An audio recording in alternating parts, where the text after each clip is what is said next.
मोठी बातमी 2 लाखांवर कर्जमाफीचा विचार सुरू असल्याचं एकनाथ शिंदे यांनी म्हटलेलं आहे। बँकांकडून या संदर्भातला आढावा घेतलेला आहे असं शिंदेंनी म्हटलंय। संपूर्ण कर्जमाफीचा विचार। राज्यातील शेतकऱ्यांसाठी आज दिवसभराच्या सकाळच्या ठळक व झटपट बातम्या। शेतकऱ्यांसाठी अतिशय महत्त्वपूर्ण अपडेट आलेले आहे, त्यामुळे व्हिडिओला शेवटपर्यंत बघा। महाराष्ट्र अधिक गारठणार, विदर्भ आणि मराठवाड्यामध्ये तीव्र थंडीच्या लाटा येणार, यामुळे सर्व शेतकऱ्यांनी तसेच नागरिकांनी दक्षता घेण्याची गरज आहे। शेतीपूरक उद्योगांना येण्याची अट मागे प्रदूषण नियंत्रण मंडळाने काढले परिपत्र, सूक्ष्म लघु आणि मध्यम उद्योगांना दिला मोठा दिलासा। साखर उत्पादनामध्ये महाराष्ट्र अव्वल असून देशामध्ये 41 लाख टन तर महाराष्ट्रामध्ये 17 लाख टन साखरेची निर्मिती झाली।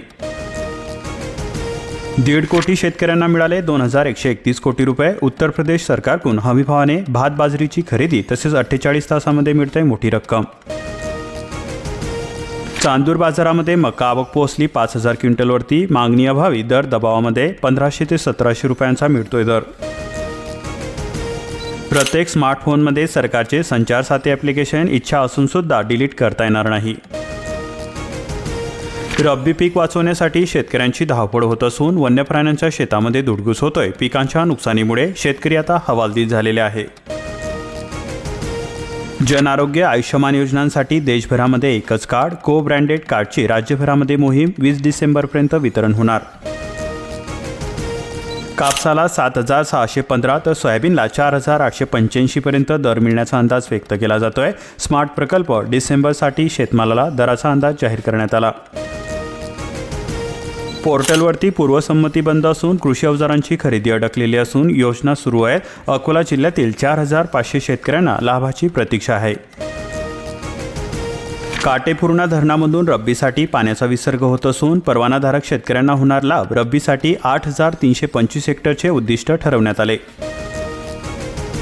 घरकुल लाभार्थ्यांचे अनुदान रखडलेले असून लोहारा परिसरातील चित्र, लाभार्थ्यांचे संसार हे उघड्यावरती आले। पंचायत समिती दाद मागून सुद्धा हप्ते मिळेनात। उन्हाळ्यामधील पाणी टंचाई निवारणाच्या कामांची थकबाकी मिळणार तरी कधी? जिल्हा परिषदांना निधीची प्रतीक्षा असून गावांमध्ये उन्हाळ्यात राबवल्या विविध योजना। हमीदराने कापूस खरेदीचे चुकारे बाकी असून मिळणार तरी कधी? अकोला जिल्ह्यातील कापूस उत्पादक शेतकऱ्यांना प्रतीक्षा लागून आहे। मॅनेजमेंट कोट्यामधील प्रवेशांना सुद्धा मिळणार शिष्यवृत्ती, शुल्क प्रतिपूर्ती। सामाजिक न्याय विभागाचा दिलासादायक निर्णय, अर्ज कागदपत्र पडताळणीनंतर मिळेल लाभ। मालेगाव तालुक्यामध्ये रब्बी पेरणी जोरामध्ये असून क्षेत्रामध्ये 7500 हेक्टरची वाढ झालेली आहे। पेरणीसाठी अद्याप सुद्धा अनुकूल परिस्थिती असून मुबलक पाणी साठ्यामुळे गहू पिकांचे क्षेत्र दुपटीने वाढणार। HSRPला आणखी महिनाभराची मुदतवाढ मिळालेली असून 50% वाहनांची नोंदणी बाकी आहे। चालकांना मिळतोय मोठा दिलासा। स्वराज्य संस्था निवडणुकांचा होतोय परिणाम।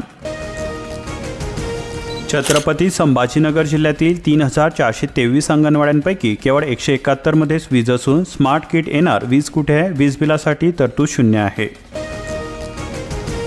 सोनपेठ जिल्हा परभणी परिसरामध्ये ऊस आंदोलन चिघळले असून शेतकरी कारखान्यामध्ये घुसले।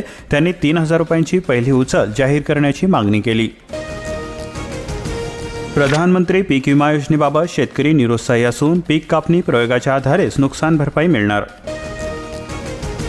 आता हुरड्याला आला सुकामेव्याचा भाव। जालना शहरामध्ये 300 रुपये प्रति किलोचा दर मिळतोय। हिवाळ्यामध्ये हुरड्याला मोठी मागणी असून सध्या आवक कमी आहे। आगामी 15 दिवसामध्ये मोठ्या प्रमाणामध्ये हुरडा होणार उपलब्ध। डबल एचचा वाद निवडला। लातूर बाजार समिती सुरू करण्यात आलेली असून 17000 क्विंटलची आज आवक झाली। मनरेगामध्ये मनासारखं झालं। वैयक्तिक कामाची मर्यादा आता 2 वरून 7 लाख करण्यात आलेली आहे। शेतकऱ्यांना मिळाला मोठा दिलासा। प्रलंबित कामे मार्गी लागणार। मजुरांच्या हाताला आता गावामध्येच रोजगार मिळणार। 75% रब्बीची पेरणी पूर्ण असून गहू गतवर्षीच्या तुलनेमध्ये दुप्पट आहे। 3,13,261 क्षेत्रावरती रब्बीची पेरणी पूर्ण होणार। धाराशिव जिल्हाभरामध्ये 75% रब्बीची पेरणी झाली पूर्ण। बाधित शेतकरी हे नुकसान भरपाईच्या प्रतीक्षेमध्ये असून 16,000 शेतकरी झाले होते प्रभावित। परतीच्या पावसाने 6,640 हेक्टर क्षेत्रातील पिकाचे मोठे नुकसान केले। पीक विम्याकडे शेतकऱ्यांची पाठ असून नोंदणीचे खाते सुद्धा उघडेना। ज्वारी पिकाचा विमा उतरवण्याची मुदत दिनांक 30 नोव्हेंबरपर्यंत होती। ही मुदत आता संपलेली आहे। बनावट कागदपत्रांच्या आधारे कोट्यावधी रुपयांची मालमत्ता बळकावलेली असून आरोपीविरुद्ध गुन्हा दाखल करण्यात आलेला आहे. गोरेगाव येथील प्रकार हा उघड झालेला असून 5 जणांचा यामध्ये समावेश आहे. आता पीक विम्यासाठी 15 डिसेंबरपर्यंत मुदतवाढ देण्यात आलेली आहे. रब्बी हंगामासाठी हरभरा पिकांचा समावेश असून 90 रुपये प्रति हेक्टर विमा दर असणार. संत्रा मोसंबी उत्पादक शेतकऱ्यांना अनुदानाची प्रतीक्षा असून मृग बहार गळाल्याने झाले मोठे नुकसान. संत्रा मोसंबी पिकांचे झाले नुकसान, त्यामुळे शेतकरी नुकसान भरपाईसाठी मागणी करत आहे. यवतमाळ जिल्ह्यातील 1193 शेतकऱ्यांना पीएम किसान योजनेमधून वगळलेले असून एकाच कुटुंबातील दोघांच्या लाभावरती आली आता बंधने. पुनर्गठनाची योजना, व्याजदराचा फटका. राज्यामधील शेतकऱ्यांसमोर आता पेच निर्माण झालेला आहे. पंजाबराव देशमुख व्याज सवलतीला आता मुकावे लागणार. जन आरोग्य आयुष्यमान योजनांसाठी देशभरामध्ये एकच को ब्रँडेड कार्ड असून राज्यभरामध्ये मोहीम होणार. 20 डिसेंबरपर्यंत महापालिका स्तरावरती शिबिरे. कार्डधारकांवरती 5 लाखपर्यंतचे उपचार मोफत मिळणार. कब्जे हक्क भाडेतत्वावरील जमिनीची तपासणी होणार. तहसीलदार करणार पंचनामे. पुणे जिल्ह्यामध्ये सुमारे 2000 जमिनी. दिव्यांगांनो, तुमचे UID कार्ड काढा, नाहीतर सुविधा योजनासुद्धा विसरा. एक युनियन ओळखपत्र. शासकीय योजना अंमलबजावणीमध्ये पारदर्शकता येणार. नवीन श्रम संहितेमुळे सूक्ष्म लघु उद्योगामधील कामगारांवरती परिणाम होणार. कायम कामगार घटणार. कंत्राटीची संख्या आता वाढणार आहे. नंदुरबारातील मिरची पावडर उद्योगाला यंदा तुटीचा ठसका बसत असून मिरची उत्पादन कमी आल्याने कच्च्या मालाची कमतरता होते. उद्योगांची उलाढाल कमी होणार. महा-GST संकेतस्थळाच्या तांत्रिक अडचणीमुळे कर भरण्यामध्ये अडथळे निर्माण होत आहे. हजारो व्यावसायिकांचा मासिक कर परतावा भरण्याचा खोळंबा झालेला असून दंड होण्याची भीती व्यक्त होते. मुदतवाढ देण्याबाबत कोणतीही स्पष्ट घोषणा न केल्यामुळे व्यापाऱ्यांमध्ये संभ्रमाचे वातावरण निर्माण होते. छत्रपती कारखान्याकडून 3101 रुपये पहिला हप्ता जाहीर करण्यात आला. दराचा नवा उच्चांक गाठलेला असून पृथ्वीराज जाचक यांच्याकडून माहिती देण्यात आली. सभासद आणि बिगर सभासदांना मिळणार समान हप्ता. संचालक मंडळाचा हा निर्णय जाहीर होताच आनंदोत्सव साजरा करण्यात आला. पूर्व हंगामी आणि सुरू ऊसाला 75 रुपयाचे अनुदान मिळणार.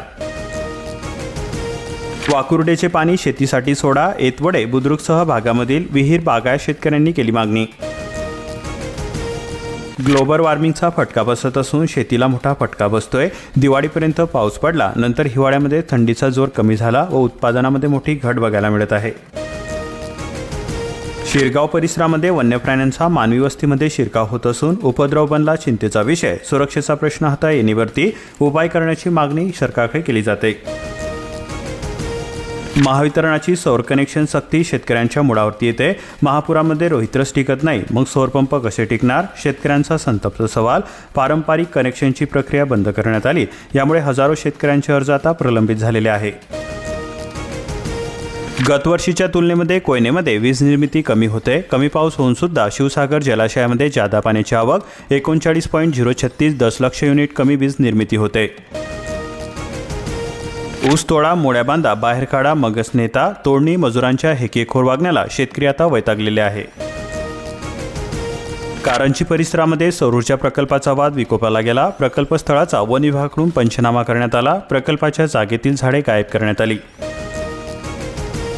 कांदा लागवडीकडे शेतकऱ्यांनी फिरवली पाठ. वातावरणातील बदल, वाढता उत्पादन खर्च, गडगडलेले भाव.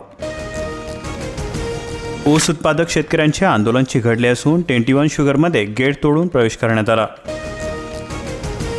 शेतकऱ्यांना FRPची रक्कम एकरकमी द्या. ऊस उत्पादक शेतकरी व कामगार संघर्ष समितीकडून मागणी केली जाते. स्मार्ट अंगणवाडी योजनेला वेग आलेला असून 5469 केंद्रासाठीचे प्रस्ताव तयार करण्यात आले. कठोर अटीमुळे अडचणी निर्माण. अनियमितता आढळल्यास कारवाई होणार. कर्मचाऱ्यांमध्ये धास्ती निर्माण. वीज बिल आकारणी पूर्वीप्रमाणेच. दहिगाव उपसा सिंचन योजनेप्रकरणी आमदार पाटील यांचे प्रतिपादन. Bill ₹1.16 unit.